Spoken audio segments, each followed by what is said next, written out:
नमस्कार दोस्तों। यदि आप भी अपनी हथेली का विश्लेषण करवाना चाहते हैं, तो स्क्रीन पर दिए गए नंबर पर संपर्क कर सकते हैं। यह एक राइट हैंड मेल पाम है, उम्र है आपकी लगभग 37 से 38 वर्ष।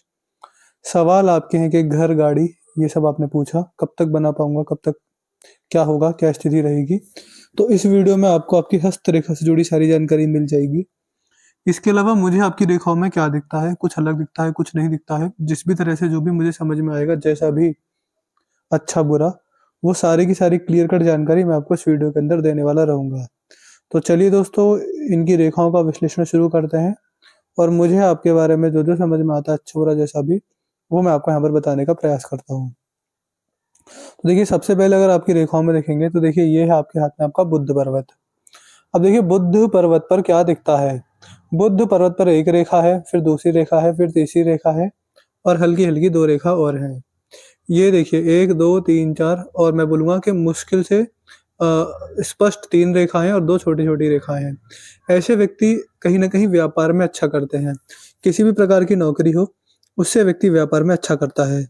व्यक्ति की सोशल स्किल्स, व्यक्ति की बोलने की क्षमता, अच्छे लोगों में उठना-बैठना, अच्छे लोगों में जानकारी होना, अच्छा सोशल सर्कल होना, अच्छा बिज़नेस करना, अ, अट्रैक्टिव पर्सनैलिटी, मध्यम सुंदरता, मीठी वाणी और अच्छी खासी भाषाओं की जानकारी, यह कुछ गुण व्यक्ति के अंदर आते हैं। इस तरह का बुध पर्वत व्यक्ति के लिए शुभ माना जाता है। अगर व्यक्ति किसी भी प्रकार की नौकरी में है इस तरह की रेखा के होते हुए, तो व्यक्ति गलती कर रहा है, क्योंकि व्यक्ति के लिए जो अच्छा फाइनेंशियल स्टेटस होता है, वह व्यापार के थ्रू ही आता है। फिर आगे बढ़ेंगे आपके हाथ में, तो देखिए क्या स्थिति दिखती है। ये है सूर्य पर्वत। आपके हाथ में सूर्य पर्वत पर मजबूत रेखाएँ तो हैं, लेकिन गड़बड़ क्या है? गड़बड़ ये है, सबसे पहले तो सूर्य पर्वत दबा हुआ है। सूर्य जब दब जाए, तो नाम और पैसे की इच्छा हमेशा बनी रहती है। ऐसे व्यक्ति को अपने समाज में जो मान-सम्मान, जो नाम चाहिए, जो इज़्ज़त चाहिए, वह मिलते-मिलते देरी हो जाती है। व्यक्ति को हमेशा अपनी इच्छाओं के अनुसार कम मान-सम्मान समाज में मिलता है और पैसे की भी यही स्थिति देखने को मिलती है। जब जितना पैसे की ज़रूरत है, उससे कम ही देखने को मिलता है। ऐसा व्यक्ति छोटा काम भी करे तो नाम की चिंता बहुत रहती है कि मेरा नाम बड़ा होना चाहिए। दूसरा, आपके हाथ में जो सूर्य पर्वत है, इस पर एक कट भी लगा हुआ है, सूर्य रेखा पर क्रॉस बना हुआ है। इस तरह की सूर्य रेखा पर क्रॉस भी शुभ नहीं होता। दबा हुआ सूर्य पर्वत हो और उस पर क्रॉस लग जाए, तो जीवन में एक बार मानहानि, बदनामी, झूठे आरोप, इज्जत पर बात आना, समाज में बदनामी होना, यह चीज़ें देखने को मिलती हैं। जीवन में एक या उससे ज़्यादा बार ऐसा देखने को मिलता है। दूसरा, यह व्यक्ति को सरकार से दंड का प्रावधान भी करवाती है। आप ऐसे मान के चलिए कि किसी भी रूप में भारी चालान पड़ जाए आपको, बड़ा चालान पड़ जाए, भारी सरकारी दंड पड़ जाए जिसमें आपको कम से कम कुछ अच्छा खासा पैसा देना पड़ जाए। इस तरह की स्थिति देखने को मिलती है। तो मान-सम्मान की हानि होना, सरकार से नुकसान होना और हाँ, ये चीज़ें देखने को मिलती हैं। सूर्य पर क्रॉस हो तो कभी-कभी ऐसा देखा जाता है कि पिता से भी नहीं बनती। पिता से नहीं बनना, पिता से दूर जाकर रहना, पिता की सेवा करने का मौका ना मिलना, पिता का साया बचपन में ही या कम उम्र में जल्दी से छूट जाना, यह चीज़ें भी देखने को मिलती हैं। तो कुल मिला के यह रेखा व्यक्ति के पिता के लिए, मान-सम्मान के लिए, सरकारी कामों के लिए अच्छी नहीं होती है। ऐसा जीवन में देखने को मिलता है, इस प्रकार से व्यक्ति को नुकसान होते हैं। फिर आपके हाथ में अच्छी बात यह भी है कि अंत में आकर फूर्ख बन रहा है। तो जनरली ऐसे व्यक्ति का जीवन सूर्य पर्वत के हिसाब से ऐसा होता है कि बचपन में संघर्ष देखा, जवानी में ठीक-ठाक अपने पैर पर खड़े तो हो गए हैं, लेकिन संघर्ष तो अब भी देख रहे हैं। सफलता मिलते-मिलते, मान-सम्मान समाज में पर्याप्त मिलते-मिलते बुढ़ापा आ जाएगा। यह स्थिति यहाँ पर सूर्य रेखा से समझ में आती है। फिर आपके हाथ में मुझे यहाँ पर एक रेखा और दिखती है। यह शिक्षा रेखा होती है। ऐसे व्यक्ति के लिए एजुकेशन सेक्टर बड़ा अच्छा होता है। शिक्षा के क्षेत्र में नाम व्यक्ति ज़्यादा अच्छा कमाता है। इस तरह का जब यहाँ पर ये शिक्षा रेखा हो, तो ऐसे व्यक्ति अच्छे मेडिटर, अच्छे गाइडर, अच्छे एजेंट, अच्छे ब्रोकर, अच्छे कंसल्टेंट, अच्छे एडवाइज़र, अच्छे मेडिएटर होते हैं। शिक्षा का क्षेत्र शुभ रहेगा और जब व्यक्ति बुढ़ापे के अंदर होता है, तो उम्र के छोटे-छोटे जो लोग होते हैं, जो कम उम्र के लोग होते हैं, जो संतानें जो होती हैं, वह लोग पूछ-पूछ कर काम करते हैं। ऐसे व्यक्ति सलाह बहुत अच्छी देते हैं। अपनी उम्र के छोटे लोगों को सलाह, उनका जीवन बदलने वाली, जीवन की तरफ एक नज़रिया बदलने वाली सलाह ऐसे व्यक्ति देने वाले होते हैं। तो ऐसा कुछ संकेत मुझे यहाँ पर दिख रहा है। इसके बाद बात करेंगे आपके हाथ में शनि पर्वत की तरफ, तो ये है शनि पर्वत। एक रेखा इस प्रकार से, एक रेखा इस प्रकार से और एक रेखा इस प्रकार से। जब इस प्रकार का शनि पर्वत यहाँ पर हो तो संकेत यह मिलता है कि ऐसे व्यक्ति का बुढ़ापा अच्छा जाएगा। जैसे कि कोई पेड़ चल रहा है, पेड़ में टहनियाँ निकलती हैं इस प्रकार से। ऐसे भाग्य रेखा कुछ भागों में टूटी है, जो कि बहुत ज़्यादा शुभ होता है। इसका अर्थ है कि ऐसे व्यक्ति को जीवन में, खासकर बुढ़ापे में, कभी भी पैसे की कमी नहीं होगी। पैसा पर्याप्त आता है, पैसा बढ़िया आता है। पैसे की दिक्कत देखने को नहीं मिलती है। बुढ़ापे के अंदर फाइनेंशियल स्टेबिलिटी अच्छी होती है। जो आने वाली पीढ़ी होती है वह भी अच्छा करती है, वह भी अच्छा पैसा कमाने वाले देखे जाते हैं। तो कुल मिला के अच्छा पैसा, उसका अच्छा उपयोग और बुढ़ापे के अंदर बहुत बढ़िया फाइनेंशियल स्टेबिलिटी ऐसे व्यक्ति को रहती है। तो कुछ इस प्रकार के संकेत मुझे यहाँ पर दिख रहे हैं। थोड़ा शनि पर्वत दबा हुआ भी है, जिस वजह से लोन, कर्ज या पैसा उधार की समस्या व्यक्ति के जीवन में बनी रहती है। तो इन चीजों से व्यक्ति को बचना चाहिए। इसके बाद आगे बढ़ेंगे आपके हाथ में, तो देखिए ये है बृहस्पति पर्वत। अब बृहस्पति पर्वत पर एक सीधी खड़ी रेखा है, जो कि ये संकेत करती है कि जातक को अच्छे कर्म भी करने चाहिए, जैसे कि अन्नदान, लोगों का भला करना, लोगों के काम आना, समाज कल्याण के लिए कार्य करना, और जितना ज्यादा हो सके अपने कमाए गए पैसे से गरीब लोगों के लिए उनको खाना खिलाना, अन्न का दान करना। यह कर्म व्यक्ति के लिए बड़े ही शुभ, व्यक्ति का भाग्य बढ़ाने वाले, व्यक्ति के लिए अच्छी किस्मत लाने वाले, इच्छाओं को पूरी करने वाले यह कर्म होते हैं। जब जब आप अपने कमाए गए पैसे से किसी भी असहाय का, किसी जरूरतमंद का, आप किसी जीव जंतु का, किसी पशु पक्षी का पेट भरेंगे, तो आपके लिए वह सबसे बड़ा जीवन में पुण्य देने वाला कर्म होगा। यह मुझे यहाँ पर ऐसा समझ में आ रहा है। इसके बाद आगे बढ़ेंगे आपके हाथ में, तो देखिए ये है आपके हाथ में आपका अंदरूनी मंगल। अंदरूनी मंगल पर मुझे आपके हाथ में इस प्रकार से कुछ आड़ी रेखाएं दिखती हैं। ये जब हाथ में ऐसी आड़ी रेखाएं हो तो व्यक्ति के जीवन में टेंशन नहीं जाती है। टेंशन हर उम्र में बने रहती है। इसका अर्थ ये है कि उम्र अलग अलग रहेगी, कारण अलग अलग रहेंगे, परिस्थितियां अलग अलग रहेंगी, लेकिन एक बात कॉमन रहेगी कि जातक टेंशन में है। तो यहाँ पर इस तरह के संकेत हैं। ज्यादातर तो देखिए इसका कोई उपाय तो होता नहीं है, बस इतना रहता है कि ऐसे व्यक्ति को ज्यादा से ज्यादा मेडिटेशन करना चाहिए, क्योंकि टेंशन से व्यक्ति तभी बाहर आ सकता है जब व्यक्ति मेडिटेशन करे। दूसरा, बुढ़ापे के अंदर हड्डियां भी कमजोर रहती हैं, तो ज्यादातर हमने देखा है कि घुटनों में दर्द बुढ़ापे के अंदर। अब बुढ़ापे से आप समझिए, अभी आप 38 वर्ष के हैं, बुढ़ापे समझिए 55 वर्ष के बाद का समय। तो वहां पर हड्डियों में दर्द रहना, घुटनों में दर्द होना, कमर दर्द होना और झुककर चलना, इस तरह की परिस्थितियां यहाँ पर देखने को मिलती हैं।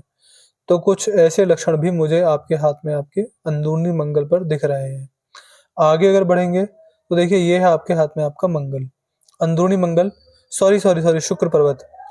तो शुक्र पर्वत पर, सॉरी मंगल पर कुछ ऐसी समस्या दिखी। और देखिए शुक्र पर्वत भी दबा हुआ है, यहाँ पर शुक्र पर गड्ढे पड़ रहे हैं। इतना अजीब शुक्र पर्वत, मैं इसको अच्छा नहीं कहूंगा, मैं इसको बुरा नहीं कहूंगा, इतना अजीब शुक्र पर्वत मैंने आज तक नहीं देखा। जब ऐसा गड्ढा बनने लग जाए, यहाँ पर इतने बड़े बड़े गड्ढे हो, तो यह संकेत हो सकता है कि व्यक्ति के जीवन में कुछ ना कुछ पारिवारिक समस्या है। पारिवारिक समस्या, ओवर थिंकिंग होना, नेगेटिव थिंकिंग होना, और कुछ ना कुछ सेक्सुअली भी कुछ ना कुछ कमी देखने को मिलती है। अब मुझे नहीं पता कि क्या, लेकिन शुक्र पर गड्ढा बन जाए तो या तो कामुकता की कमी हो सकती है, या कोई भी किसी प्रकार की समस्या जिससे व्यक्ति अंदर अंदर जूझ रहा है, या आने वाले समय व्यक्ति इनसे परेशान रहेगा। यह मुझे यहाँ पर दिखता है। आपका शुक्र पर्वत बहुत अजीब है, आप चाहेंगे तो मैं आपको इसके उपाय दे दूंगा। यह जो व्यक्ति अपने पारिवारिक जीवन से सफल होता है, उनके हाथ में ऐसा शुक्र पर्वत नहीं होता है। यह थोड़ी समस्या का संकेत यहाँ पर है। केतु पर मछली का चिन्ह बन रहा है, यानी पास्ट लाइफ में, पिछले जन्म में भगवान का भजन किया है, अच्छे कर्म भी किए हैं, और शुभ संकेत यहाँ पर ये रेखा देखने को मिलती है। हालांकि व्यक्ति इस जन्म में भगवान का नाम जप करे, भजन करे और अन्न दान करता रहे, तो व्यक्ति का अच्छा समय भी जल्दी आ जाता है। बात करेंगे राहु पर्वत को लेकर, तो यह है राहु पर्वत। राहु पर्वत पर कुछ आड़ी रेखाएं मुझे दिखती हैं, जो कि व्यक्ति को जवानी में अच्छे खासे पैसे से जुड़े नुकसान देती हैं। ऐसे व्यक्ति को फाइनेंशियल लॉसेस अच्छे खासे जाते हैं। ऐसा होता है कि 2 साल बढ़िया कमाया, तीसरी साल अचानक से नुकसान हुआ और बड़ा नुकसान जीवन में देख लिया।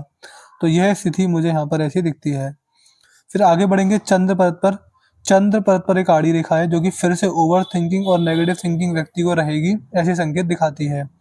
चंद्र पर्वत थोड़ा सा दबा हुआ है, तो ऐसे व्यक्ति को अपने घर की बाहर तो ऐसे व्यक्तियों को घर के बाहर की स्त्रियों से दूर रहना चाहिए।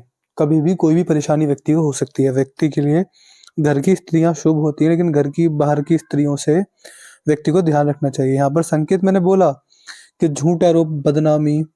फिर यहाँ पर एक संकेत ऐसा दिखता है आपकी रेखाओं में कि कि यहाँ पर कुछ दिक्कतें हैं, और यहाँ पर भी कुछ ऐसा कुछ संकेत ऐसे मिल रहे हैं कि व्यक्ति की बदनामी होगी। कुछ कुछ परेशानी व्यक्ति को देखने को मिल सकती है, इसलिए मैं आपको सचेत करने का प्रयास कर रहा हूँ। यहाँ पर इस तरह की रेखा हो तो व्यक्ति को घर के बाहर की स्त्रियों से दूर रहना चाहिए, बहुत बहुत बहुत ज़्यादा दूर रहना चाहिए। मैं ये नहीं बोल रहा कि आपका अफेयर होगा, लेकिन किसी प्रकार से झूठ, आरोप, बदनामी व्यक्ति के जीवन पर आ सकती है। यह संकेत आपकी रेखाओं में, इसलिए हम आपको बता रहे हैं। फिर अगर आगे देखेंगे तो देखिए ये है हृदय रेखा। ये यहाँ से चल रही है, ये यहाँ से चल रही है और यहाँ पर अगर समाप्त हो जाती है। हृदय रेखा मुझे आपके हाथ में ठीक दिखती है। यहाँ पर ये थोड़ी सी डार्क है। इस तरह की हृदय रेखा उनके हाथ में होती है जिन्होंने अपनी पास्ट लाइफ में, पिछले जन्म में बुरे कर्म किए हुए होते हैं। बहुत बुरे नहीं, लेकिन थोड़े बहुत बुरे कर्म व्यक्ति करता है। और यहाँ पर ऐसा लगता है कि व्यक्ति ने भगवान का भजन भी बहुत किया, लेकिन यह मैं बोलूंगा कि बुरे कर्म भी थोड़े से हैं। इसके बाद हृदय रेखा यहाँ पर टूट जाती है। टूटी हुई हृदय रेखा, आप इतना कॉल क्यों करते हैं मुझे समझ नहीं आता। मैंने आपको एक बार बोल दिया कि मैं आपको कल दोपहर तक वीडियो दूंगा, अब बार बार कॉल कर रहे हैं, बार बार कॉल कर रहे हैं। आपको हमने एक बार टाइम दे दिया तो कम से कम सब्र तो दिखाइए आप थोड़ा सा। तो सबसे पहला अगर देखें तो यहाँ पर ये हृदय रेखा टूटी हुई है।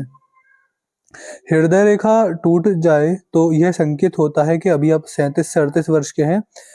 55 वर्ष के बाद व्यक्ति को सबसे पहला diabetes, heart issues, cholesterol level का बढ़ना घटना, या फिर डाइजेशन की कोई समस्या, यह चीजें व्यक्ति को जीवन में होती हैं। इसको मैं 99% भी नहीं बोलूंगा, 100% व्यक्ति को समस्या, इनमें से एक आधा समस्या 100% व्यक्ति को होने वाली रहेगी। टूटी हुई हृदय रेखा व्यक्ति के लिए परेशान रहती है। एक उम्र के बाद व्यक्ति को बड़ी बड़ी स्वास्थ्य की समस्याएं जीवन में आती हैं। फिर अगर आगे देखेंगे तो हृदय रेखा जो है नीचे की तरफ इस बार भागों में टूटी हुई है। पैसा उधार देने से हमेशा बचना चाहिए, चाहे कोई भी कितना सगा संबंधी हो, लेकिन अगर व्यक्ति पैसा उधार देता है तो व्यक्ति को समस्या होती है। कर्ज लेना, कर्ज देना, लोन लेना, लोन देना, कमीशन का काम करना, पैसा उधार देना, उधार लेना, इन चीजों से व्यक्ति को बचकर रहना चाहिए। इसके बाद अगर आगे बढ़ेंगे तो जो हृदय रेखा है वह बृहस्पति पर्वत तक पहुंची है।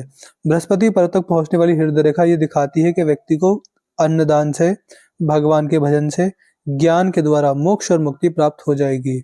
और व्यक्ति का पुण्य कर्म भी बहुत शुभ होता है पिछले जन्म का, ये इस बात का संकेत है। तो कुछ ही समय व्यक्ति भगवान का भजन करता, भगवत प्राप्ति होना व्यक्ति के लिए ज्यादा मुश्किल नहीं होता है। व्यक्ति भगवान का भजन करेगा तो व्यक्ति को चीजों का एहसास जल्दी होता है, भगवान पर विश्वास जल्दी होता है, व्यक्ति धार्मिक भी ज्यादा होता है। और बुढ़ापे के अंदर धार्मिकता, आध्यात्मिकता, भगवान के प्रति विश्वास व्यक्ति का चरम सीमा पर होता है। इसके बाद अगर आगे देखेंगे तो जो मस्तिष्क रेखा झुकी हुई है, झुकी हुई मस्तिष्क रेखा उन्हीं लोगों के हाथ में होती है जो लोग धार्मिक होते हैं, आध्यात्मिक होते हैं, और ये बुढ़ापा आते थे ये सब पहचान चुके होते हैं कि पैसा, समृद्धि, गाड़ी, घर और जो भी चीजें पैसे से आती हैं ये सब मोह माया है। ये आज से पहले 100 साल पहले किसी और के पास था, 100 साल बाद किसी और के पास होगा। आपके साथ जो जाएगा वो आपका भजन जाएगा, आपके अच्छे कर्म जाएंगे, और आपका सम्मान, आपने जो कर्म किए उसे जो सम्मान, नाम जो आया है वह जाएगा। तो यह एक संकेत होता है कि देखिए काम वासना को छोड़कर मैं बोलूंगा कि मोह माया, लालच, लोभ से आप मुक्त हो जाएंगे। कहीं ना कहीं व्यक्ति धार्मिक हो जाता है, व्यक्ति गृहस्थ में रहकर भी सन्यासी जैसा जीवन व्यतीत करेगा बुढ़ापे के अंदर, और भगवान का भजन करेगा, भगवत प्राप्ति के लिए अथाह प्रयास करेगा।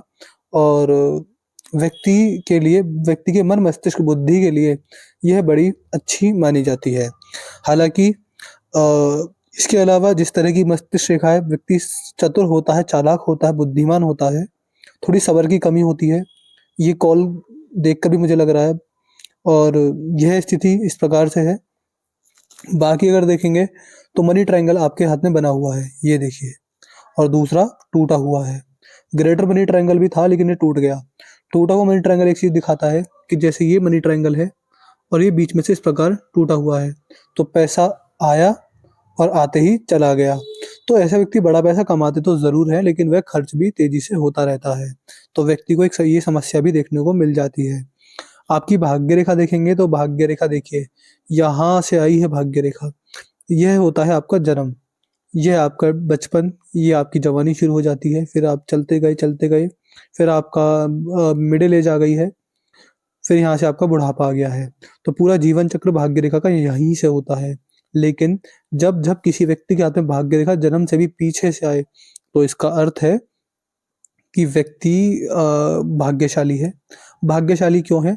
व्यक्ति ने पुराने जन्म में अच्छे कर्म किए हैं जिनका फल कभी मिला ही नहीं। तो व्यक्ति का करियर अच्छा होता है, व्यक्ति बढ़िया कमाता है, एक लक मिलती है, किस्मत मिलती है। मैं ये नहीं बोलूंगा कि हर चीज आपको बैठे बैठे मिलेगी, लेकिन कुछ चीजों में लक व्यक्ति का बढ़िया काम करता है। व्यक्ति जहां भी हाथ पैर मारेगा, व्यक्ति को कुछ ना कुछ फल तो वहां से मिल ही जाएगा। तो यह एक संकेत होता है कि इस जन्म का मूल उद्देश्य है तो यही है भगवत प्राप्ति, लेकिन उसके पीछे का उद्देश्य यह भी है कि व्यक्ति को अच्छे कर्मों का फल भी भोगना है। और व्यक्ति आगे चलता है, यहाँ पर आपकी भाग्य रेखा अंत में 2 भागों में विभाजित हो जाती है। तो भाग्य रेखा शुभ है, यह बड़ा पैसा तो नहीं लेकिन संतुष्टि दे रही है, व्यक्ति की इच्छाएं पूरी हो जाए, सारे खर्चे निकल जाएं और सारी जिम्मेदारियां व्यक्ति पूरा कर ले, इतना ये भाग्य रेखा व्यक्ति को देती है। तो भाग्य रेखा अच्छी है, संतुष्टि लायक पैसा ये व्यक्ति को आराम से दे देती है। फिर अगर आगे आपकी जीवन रेखा को देखेंगे तो यहाँ पर आपका जन्म होता है, यहाँ से आपका जीवन चक्र चला है और एक बड़ी परेशानी आपके हाथ में आएगी यहाँ पर। ये उम्र होगी मेरे हिसाब से लगभग 55 नहीं, मैं बोलूंगा 54 वर्ष। 54 वर्ष के आसपास में ही बड़ी समस्या आपको प्रभावित करेगी, जिसमें आप मैं बोलूंगा कि स्वास्थ्य की कोई कमी दिखा रही है। फिर आपको एक और बड़ी परेशानी होगी लगभग 57 के आसपास। फिर आपके हाथ में कुछ ऐसा है नहीं, यहाँ पर चलते चलते 60-65 के बाद यहाँ पर अगर जीवन रेखा समाप्त हो जाती है। तो अगर आपकी स्वास्थ्य की बात करें तो स्वास्थ्य आपका बढ़िया है, इन दोनों उम्र में ध्यान रखिएगा। हेल्थ इंश्योरेंस इस उम्र से पहले अपना करा कर रखिएगा। अगर आपकी आयु की बात करें तो हम एग्जैक्ट नंबर किसी का नहीं बोलते, लेकिन आप ये मान के चलिए कि अच्छी आयु है, संतुष्टि मिल जाएगी जीवन में, ऐसा लग जाएगा कि सारी जिम्मेदारियां पूरी कर ली हैं, बुढ़ापे तक आराम से पहुंच जाएंगे, पैसे से परिवार से संतुष्ट हो चुके होंगे, कर्मों से भी संतुष्टि मिल चुकी होगी। थोड़े काम वासना पर ध्यान रखिएगा, ये हम आपको बोलना चाहेंगे। तो मैंने आपकी रेखाओं का विश्लेषण पूरा कर दिया। मुझे आपके हाथ में क्या क्या दिखा? अच्छा व्यापारी होना, यहाँ पर कुछ नुकसान है, मानहानि बदनामी होना, सरकार से परेशान होना, अंत में सफलता मिल जाना, बुढ़ापे में लोन कर्ज ये सब परेशान करते हैं, लेकिन बुढ़ापे में आने वाली पीढ़ी अच्छा पैसा कमाती है, व्यक्ति बुढ़ापे में ठीक रहता है। अन्नदान करना ही चाहिए, हड्डियां कमजोर हैं भाग दौड़ कीजिए, जिम जाइए, अपने शरीर को मजबूत कीजिए, और टेंशन के संकेत हैं। शुक्र पर्वत के उपाय करना बहुत जरूरी है। केतु पर अच्छे कर्मों के फल स्वरूप व्यक्ति को कुछ लाभ मिलेंगे। राहु चित्र इतना बढ़िया है नहीं, यहाँ पर कुछ परेशानियां दिखती हैं जो मैंने जिक्र किया था वीडियो के अंदर। रेखाओं में दिखता है कि थोड़े बहुत बुरे कर्म भी हैं, भाग्य रेखा टूटी है तो स्वास्थ्य पर समस्या आएंगी, पैसा उधार देने से बचना है, धार्मिकता है, अच्छा पैसा है, अच्छे पुराने जन्म के अच्छे कर्मों का फल मिलेगा, स्वास्थ्य और आयु आपकी मध्यम है। ये मुझे आपकी रेखाओं को देखकर समझ में आया। और कोई डाउट हो और कोई क्वेरी हो तो लिख दीजिएगा, मैं आपको आपके सारे डाउट सारी क्वेरी के जवाब दे दूंगा। अपना रिव्यू छोड़ दीजिएगा, आपको वीडियो कैसी लगी, एनालिसिस कैसा लगा, क्या आप हमारे एनालिसिस से सेटिस्फाई हैं कि नहीं, आपका रिव्यू क्या बताइएगा। और मुझे आपको उपाय कौन कौन से देने हैं? मुझे आपको उपाय देने हैं सबसे पहला तो सूर्य पर्वत के, सूर्य पर दबा हुआ सूर्य पर्वत और क्रॉस शुभ नहीं होता है। दूसरा शुक्र के उपाय देने हैं, बाकी आपके हाथ में सब कुछ ठीक है। और देखिए उपाय से भी ज्यादा महत्वपूर्ण होती है मेरी सलाह जो मैंने दी है। आप इस वीडियो को रिवाइंड करके देखिए, एक एक बात नोट कीजिएगा कि मैंने क्या करने बोला, क्या नहीं करने बोला, जिन बातों का ध्यान रखने बोला उनको ध्यान रखिएगा, ये मैं आपको बताना चाहता हूँ। तो अपने डाउट, अपने क्वेरी, अपने रिव्यू और अपने उपाय लिखना ना भूलेगा। तो मैं आशा करता हूँ कि आपको आपकी हस्तरेखा से जुड़ी सारी जानकारी मिल गई होगी, आपको समझ में आया होगा कि आपकी रेखाएं क्या कहती हैं, क्या करना चाहिए, क्या नहीं करना चाहिए। तो चलिए दोस्तों, मिलते हैं अगली वीडियो में, तब तक के लिए